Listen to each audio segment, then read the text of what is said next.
Economy. Joining us right now, Jared Bernstein, chairman of the President's Council of Economic Advisors. Jared, always good to see you. Help us understand what we're going to be hearing. We heard from those advisors that article, by the way, over the weekend. I don't know if you saw it. Is Jeffrey Katzenberg doing a lot of the true advising here? I don't know. Did you read that?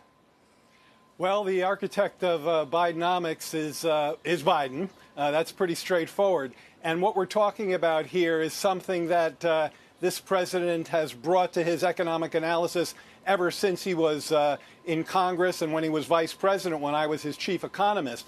Building the economy from the bottom up and the middle out, not the top down, built on three key pillars. Investing more right here in America, making smart public investments. That's a massive reversal from decades of disinvestment.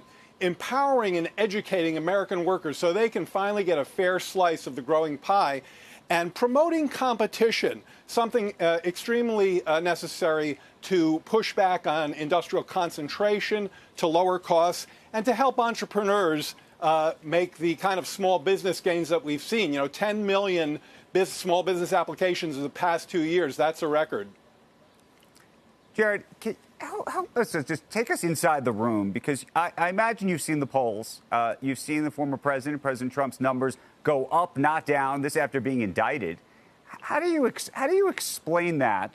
And can you explain how the American public is looking and thinking about this economy under this president? And why, Sure. if the numbers are as positive as you think they are, you think either that message is not getting out or being understood or resonating? What is happening? I think part of it depends on what kind of indicators you're looking at. Now, just one very slight pushback. It's not that I think these numbers are strong, it's that they are strong. So 13 million jobs, that's a record since the president got here.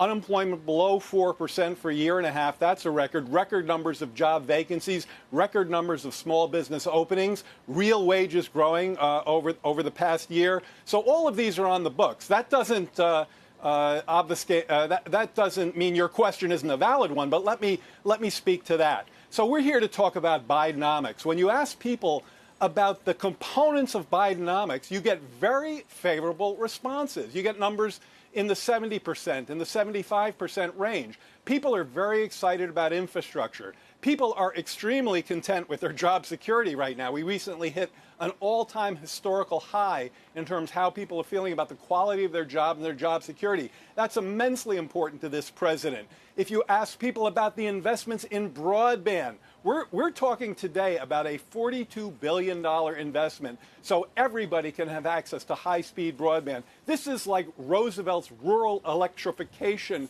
initiative where every house was going to get electricity. Now we're doing that for broadband. Ask people about that. Really, go out there, put a microphone in front of them yourself, and you will hear very different responses.